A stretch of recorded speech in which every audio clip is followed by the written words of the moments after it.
Bueno, entonces habíamos quedado acá. Entonces seguimos con una corta correlación de la cavidad nasal. Entonces nosotros podemos observar aquí una imagen de TAC en un corte frontal, donde evidentemente, mire, de la vista inferior el paciente tiene un tabique nasal desviado hacia la izquierda y se puede evidenciar acá esa desviación. Eso sería una variación anatómica que es bastante frecuente en nuestra población.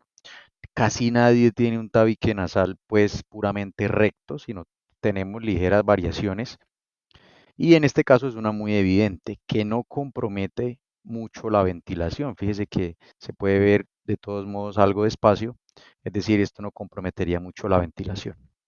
Pero en un caso, por ejemplo, de un cuadro gripal, la inflamación de la mucosa de todas estas regiones de la cavidad nasal, en este caso izquierda, pues sí obstruiría con mucha más facilidad el lado izquierdo que la del lado derecho.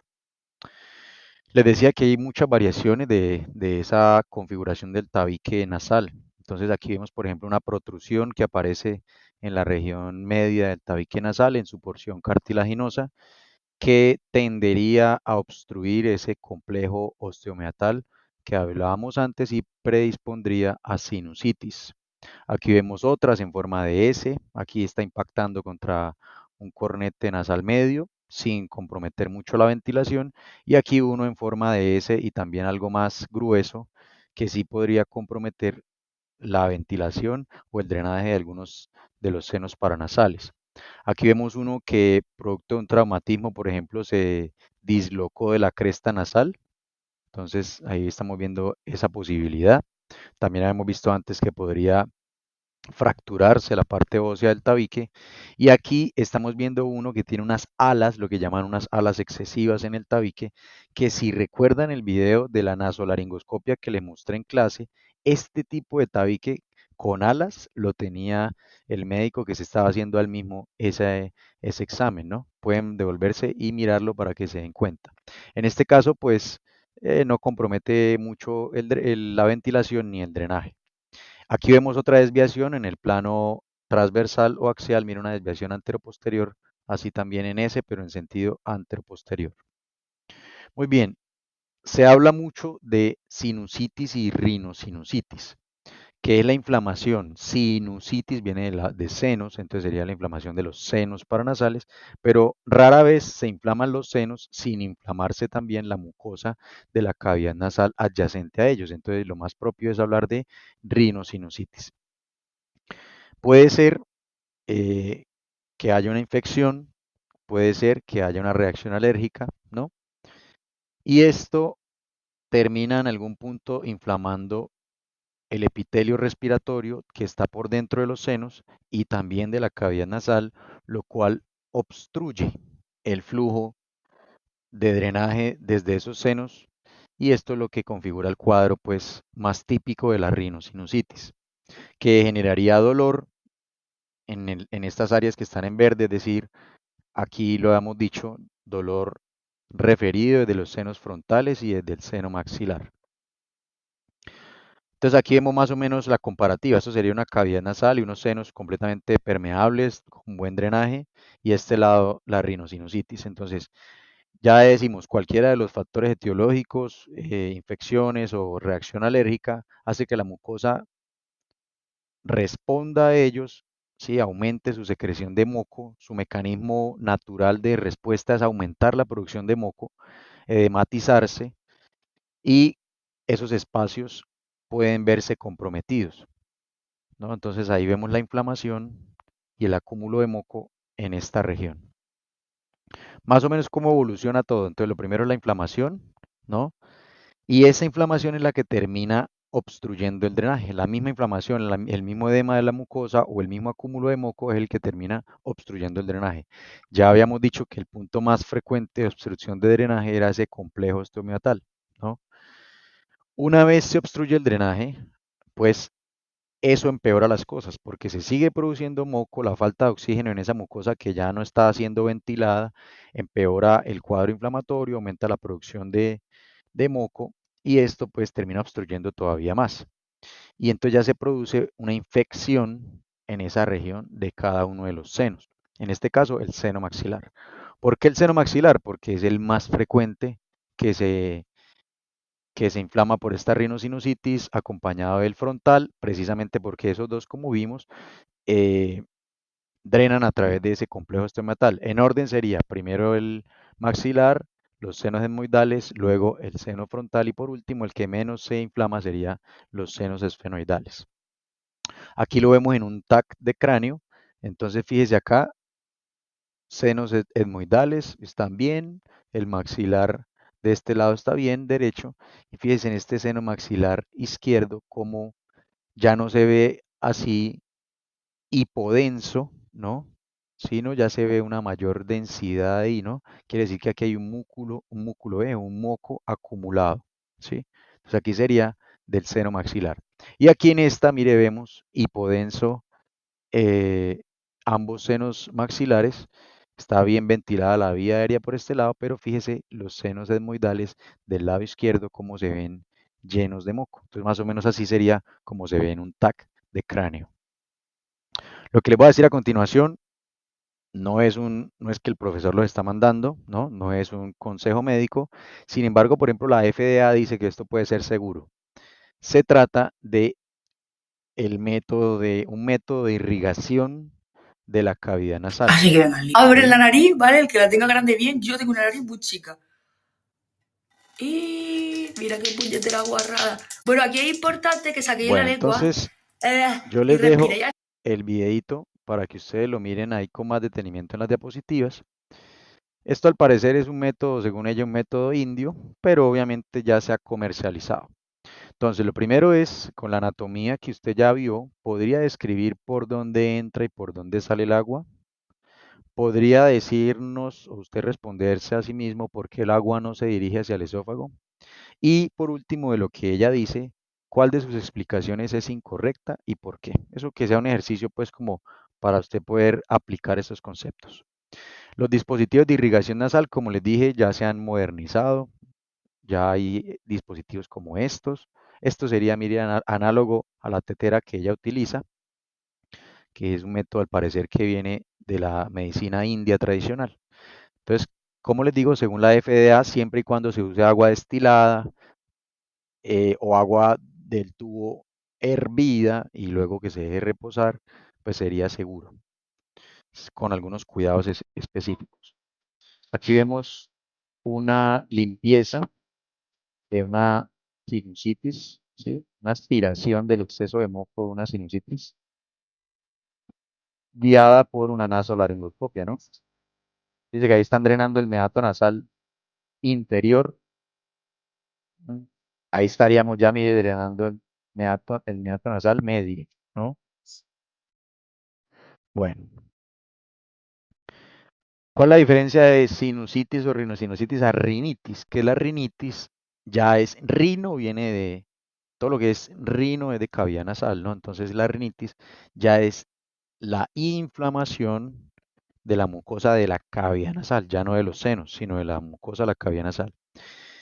La inflamación crónica, eso siempre tiene una etiología alérgica. La inflamación crónica de esta mucosa puede generar la proliferación del tejido y se producen estas formaciones que se llaman pólipos, pólipos nasales. Son unas formaciones benignas, ¿no? Eso no es un cáncer, pero sí es un exceso allí, ¿no? Del crecimiento del tejido desde los cornetes nasales, que por supuesto, mire aquí, un pólipo nasal grandotote puede obstruir la ventilación de una cavidad nasal. Entonces haría la diferencia entre un poco entre rinitis y sinusitis. Bueno, hablemos un poquito de la faringe. Entonces, la faringe puede entenderse como que empieza aquí en las coanas, donde termina la cavidad nasal, y termina por acá, donde arranca el esófago. ¿Sí? Esa es una posible extensión. La otra sería desde la base del cráneo hasta el esófago. Si lo ponemos en niveles óseos, serían desde la base del cráneo más o menos hasta el nivel vertebral C5, C6 o simplemente hasta C6. Todo eso sería faringe. Ojo con la primera letra, faringe. ¿Cuáles son las porciones de la faringe? Aquí están con colorcitos. Sería en amarillo nasofaringe porque comunica con la cavidad nasal. Luego orofaringe. A esta también se le puede escuchar menos como bucofaringe porque comunica con la cavidad oral. y laringofaringe porque comunica con la laringe y también inferiormente con el esófago. ¿Cómo se hace para delimitar una u otra? Entonces, el paladar blando delimita la nasofaringe de la orofaringe, ¿sí? Y el cartílago epiglotis delimita la orofaringe de la laringofaringe. Hay una transición de tejido en que aquí en la nasofaringe solamente pasa aire, ¿sí o no? Entonces por acá tenemos también solo epitelio respiratorio, que es cilíndrico, ciliado, pseudoestratificado con glándulas caliciformes. Pero por la orofaringe y por la laringofaringe pasan también alimentos. Entonces aquí hay una transición en el que ahora estas regiones van a estar recubiertas de un tejido estratificado, ¿sí? Que se llama escamoso estratificado o también se puede conocer como pavimentoso estratificado, porque allí como pasan más alimentos también, pues debe ser más resistente a la abrasión. Bueno, ¿qué tenemos en la nasofaringe? Aquí, antes de eso, en la nasofaringe, mire, esto es un corte sagital, vista lateral, ¿no? Y aquí estamos viendo primero que hay una formación acá en lo que llamaríamos como casi el techo de la nasofaringe, que es la amígdala faríngea. Amígdala faríngea. También se le conoce a esta como adenoides. Y vemos aquí un orificio que es la abertura de la trompa auditiva. Ahorita profundizaremos más en ella. Por aquí también tenemos la amígdala palatina y la amígdala lingual, que en general a cualquier amígdala también se les puede llamar tonsilas. Bueno, entonces, ¿cuáles son los límites de esa abertura de la trompa auditiva, trompa faringotimpánica o antiguamente llamada de Eustaquio? Ojo que esto es una pregunta que le gusta mucho hacerle al doctor Vladimir. Entonces aquí, animaciones nivel Disney, ahí están los límites. Entonces, ¿cuáles son esos? Aquí también ya se los dejé escritos. Entonces, en verde, aquí un bultico que usted va a ver en verde, eso se llama el rodete tubárico. ¿Mm? Luego aquí más para adelante va a haber un pliegue de la mucosa, eso solamente es un pliegue de la mucosa que se llama el pliegue salpingo palatino. Y aquí otro pliegue que va desde la abertura hacia la pared lateral de la faringe, hacia inferior, que se llama salpingo faringe. ¿Cómo así que salpingo? La etimología del término salpingo viene de salpings, que significa trompa. Pues como estamos hablando de la trompa auditiva, por eso es que se le llama salpingo. Entonces, de nuevo, si quitamos los colores, si le ponen un alfiler acá, será rodete tubárico, si le ponen un alfiler acá, será pliegue salpingo palatino, y si le ponen aquí en esta lineecita que se ve aquí, sería el pliegue salpingo faríngeo. Esos son los límites de esa abertura de la trompa auditiva. Aquí tenemos de nuevo la amígdala faríngea y estos como rincones, digámoslo así, estos rincones que quedan lateralmente y superiormente en la nasofaringe se conocen como receso faríngeo. Así se verían en esta región, en la vista lateral, y ahorita les muestro cómo se verían en otra vista. ¿Por qué se los pongo ahí? Porque también es pregunta que suelen hacer sus profes en el anfiteatro. Bueno, estábamos diciendo que aquí en la nasofaringe se produce entonces aquí una abertura que es la que estamos viendo ahorita, es toda esta es la trompa auditiva. Entonces, esta sería la abertura y la trompa auditiva tiene un componente cartilaginoso que la soporta. Esta trompa comunica con el oído medio, ¿sí? Entonces, toda la trompa internamente está recubierta de epitelio respiratorio e incluso el oído medio también está recubierto por epitelio respiratorio. De manera que em, el aire que entra desde la cavidad nasal hasta la nasofaringe puede también llegar hasta acá y entonces aquí también tenemos una cavidad neumática que es el oído medio. A veces, sobre todo en los niños, infecciones respiratorias, como la trompa es más corta y más horizontal, es más fácil que esos patógenos puedan migrar vía trompa auditiva hacia el oído medio, causando otitis media. Y a veces otitis media a repetición, que son bastante, eh, digamos, resistentes al tratamiento y dejan secuelas a veces auditivas también. Bueno, Resulta que esa trompa a veces puede estar cerrada. Ella tiene un componente cartilaginoso, pero también tiene un componente más de tejido blando, ¿no? Entonces, ella puede estar normalmente, a veces casi siempre está cerrada por la tensión del músculo salpingofaringeo. Entonces, cuando se cierra la trompa, uno no siente nada. ¿Cuál es el problema? Cuando se cierra la trompa y usted cambia de altitud, bien sea que está en un punto de mayor altitud y llega uno de mucha menor altitud o viceversa. Ahí la presión que hay acá del aire que está en el oído medio versus la presión de pronto atmosférica que llega a la nasofaringe puede ser diferente.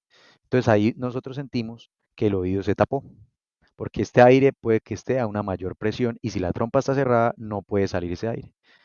¿Qué hacemos nosotros para poder que se nos destapen, entre comillas, los oídos? Algunos mascan chicle, otros pasan saliva, ¿no? Otros bostezan, otros abren la boca, etcétera. ¿Qué es lo que en realidad sucede? Hay un músculo que parte de su origen está ahí en esa misma trompa auditiva, tanto en la porción cartilaginosa, en lo que llaman el pilar lateral, como en la parte blanda de la trompa auditiva. Ese músculo se llama el músculo tensor del velo del paladar. Entonces, ese músculo se activa cuando usted deglute, básicamente. Entonces, si él se activa, lo que hace es tirar esas paredes, abrir la trompa auditiva y permitir que el aire que de pronto aquí estaba con mucha presión salga, ¿no? Y ya se igualen las presiones entre el oído medio y la vía aérea y de esa manera usted siente que se le destapó el oído. Muy bien. Así se ve la faringe desde la vista posterior. Aquí tendríamos entonces, mire, la amígdala faríngea. Aquí están las coanas. Este es la abertura, esta y esta serían las aberturas de la trompa auditiva con los límites que ya vimos. Y estos rincones que me quedan acá, tanto más lateral y posteriormente, es lo que llamábamos los recesos faringios. Bueno, póngale cuidado a esto. Eso es un anillo, se llama el anillo. Antiguamente se le conocía como anillo de Waldeyer, pero el nombre ahora más moderno sería anillo linfático faríngeo. Anillo linfático faríngeo. ¿Qué estructura vamos a ver ahí? Mire que hay una serie de amígdalas o tonsilas que más o menos de una manera ovoide o circular o un anillo se están interconectando entre ellas. La amígdala faríngea, resulta que aquí en la mucosa sobre el rodete tubárico hay una amígdala tubárica, ¿no? Aquí sobre ese pliegue salpingofaringio también hay tejido linfoide, entonces le llaman a eso las bandas laterales. Las amígdalas palatinas, ahí están las dos, espérenme quito, mira, ahí están las dos amígdalas palatinas y esta que sería la amígdala lingual. Entonces, fíjese que más o menos allí hay ese anillo. Aquí sería más o menos lo mismo, pero ya mostrando las amígdalas como tal, y esto es un tejido linfoepitelial que brinda una función de barrera, ¿no? O sea, los patógenos que alcancen la vía respiratoria o la vía oral, ¿no? Que puedan venir de los alimentos, van a ser interceptados por este anillo de seguridad, ¿no? Que va a tener tejido linfoide con células como macrófagos que puedan de pronto y linfocitos que puedan de pronto responder a ese tipo de patógenos como una primera línea de defensa. Aquí todo lo que está en rojo sería lo mismo, ¿sí? Entonces, ese es el famoso anillo de Waldecker. Entonces les pueden preguntar, diga dos estructuras que hagan parte de ese anillo. Entonces usted puede decir cualquiera de esas. Aquí vemos en un corte sagital, mira una amígdala palatina, que son las que usted después con el bajalenguas puede analizar para ver su estado. Y así se verían en una muestra de lengua, aquí al lado y lado, las amígdalas palatinas, que son pares, y esta sería la amígdala lingual, que es impar. Bueno, la constitución de la faringe está constituida básicamente por músculo esquelético, tiene unos músculos, tres músculos circulares, tres músculos longitudinales. Los músculos circulares son llamados constrictores, porque lo que hacen es apretar la faringe, ¿sí? Entonces tenemos un constrictor superior, que es este, un constrictor medio, que es todo este, que es más pequeño, y un constrictor inferior, que es todo este. aquí lo estamos viendo desde otra vista, una vista posterior. Entonces, el más superior que tenemos es el constrictor superior, obviamente. Pero ojo con esto, el constrictor superior, mire, que más que todo está ubicado a nivel de la orofaringe. Una parte también de la faringo, pero no tanto, porque la función de estos constrictores es apretar la faringe para que el bolo alimenticio vaya siendo empujado hacia el esófago. Como por aquí en la nasofaringe no pasa alimento, pues por ahí no, en realidad no necesitamos mucho músculo, ¿sí o no? Entonces fíjese que en la nasofaringe aquí hay una membrana, que sería esta misma, que se llama la membrana vaso, perdón, bacilofaringia o faringo basilar, que es un tejido conectivo que ayuda como a dar sostén a esa parte de la nasofaringe. Entonces, constrictor superior, ¿cuáles son los orígenes? Esto que sería el gancho de la apófisis pterigoides, esto que se llama el rafé eh, pterigomandibular, y por aquí esta pequeña punta que se llama el tubérculo faríngeo que está en el occipital. Esos son los principales orígenes. Desde allí, las fibras van a dirigirse hacia la línea media y aquí ellas, las del lado izquierdo, vienen y se juntan con las del lado derecho, formando aquí como un cierre que se llama el rafé faríngeo. Ese rafé faríngeo, entonces vea que lo vamos a ver en la línea media a lo largo de toda la faringe. Ese sería el constrictor superior. El constrictor medio, que está acá, se origina sobre todo desde el asta mayor del ioides. Todo esto del asta mayor del ioides, ahí se va a originar, mírenlo, sería todo este acá, constrictor medio, es bastante más pequeño y más o menos se encuentra a la altura de el borde inferior de la mandíbula, allí. Y el constrictor inferior sería este, es mucho más amplio, tiene dos porciones, una porción que nace del cartílago tiroides y una porción que nace del cartílago cricoides. Entonces esta sería la porción tirofaringea y esta sería la porción cricofaringea del constrictor inferior de la faringe.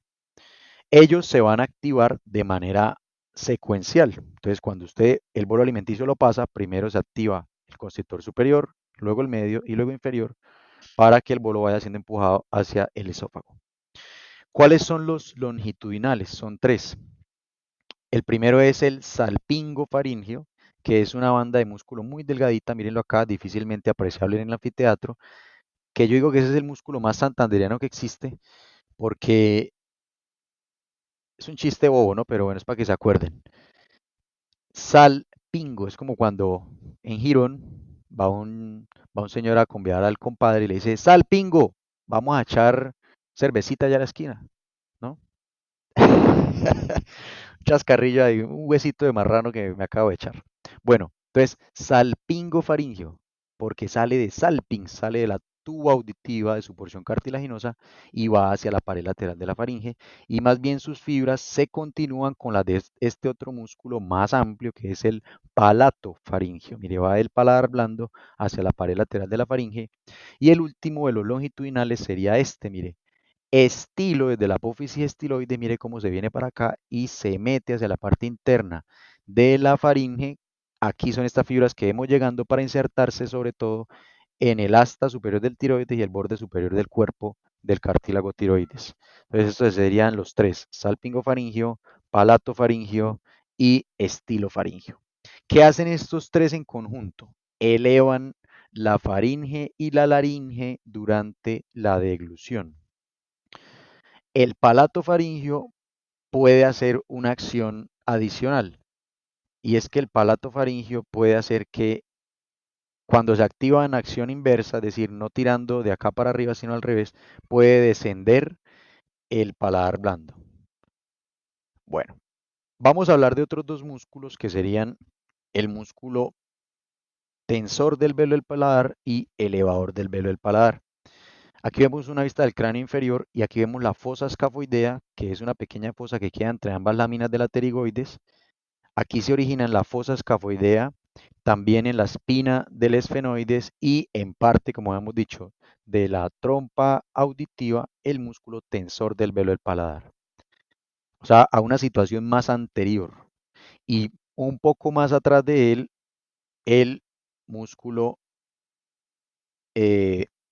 elevador del velo del paladar que se origina en la porción petrosa del temporal, mira ahí alrededor del conducto carotídeo. ¿Listo? Entonces, ¿por qué hago énfasis en esto? Porque se los pueden preguntar en Anfi.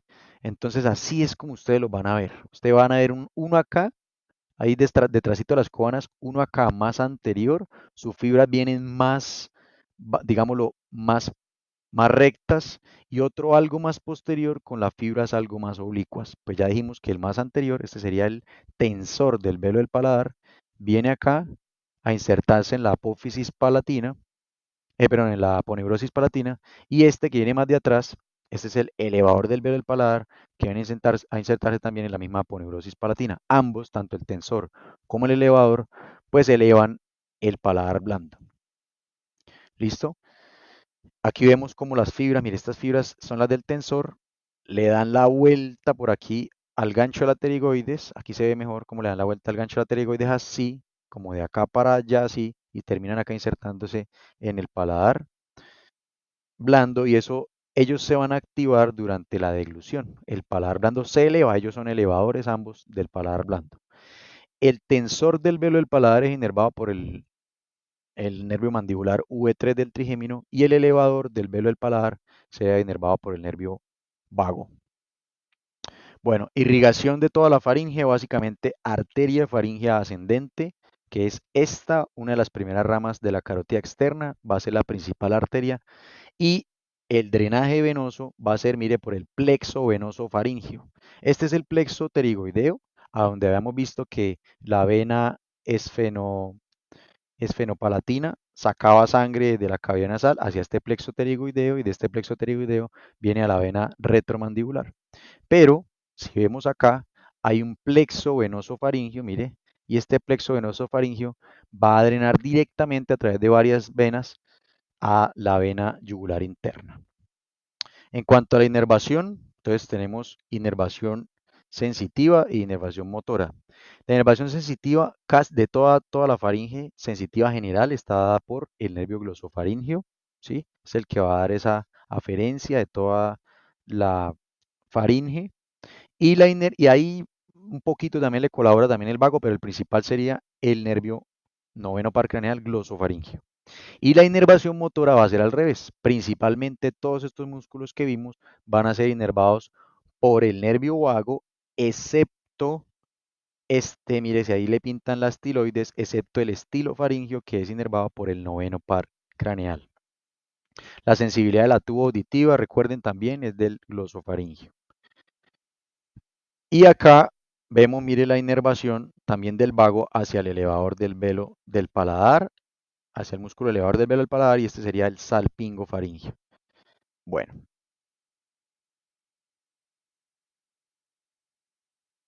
así, así lo pone el néter en colores. Todo lo que es azul sería la sensibilidad general dada por el glosofaringio. Lo que está en amarillo sería sensibilidad especial, que puede estar dada por el nervio vago.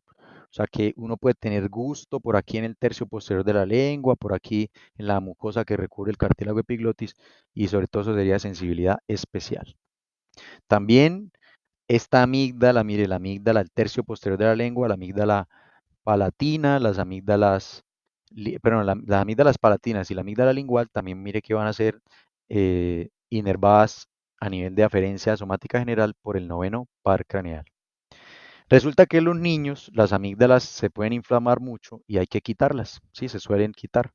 Entonces, primero hay amigdalitis, estas se pueden inflamar, ¿no? Se pueden poner muy rojas, eritematosas, dolorosas, de manera aguda o múltiples veces, lo que sería una amigdalosis o una amigdalitis crónica. Entonces, hay un procedimiento que es la adenoidectomía, ya hemos dicho cuál es la adenoides, es la misma amígdala faríngea, y la amigdalectomía o simplemente tonsiloidectomía, que es retirar las amígdalas palatinas. Esto es cuando hay de pronto, mire, un sobrecrecimiento, una hiperplasia de la amígdala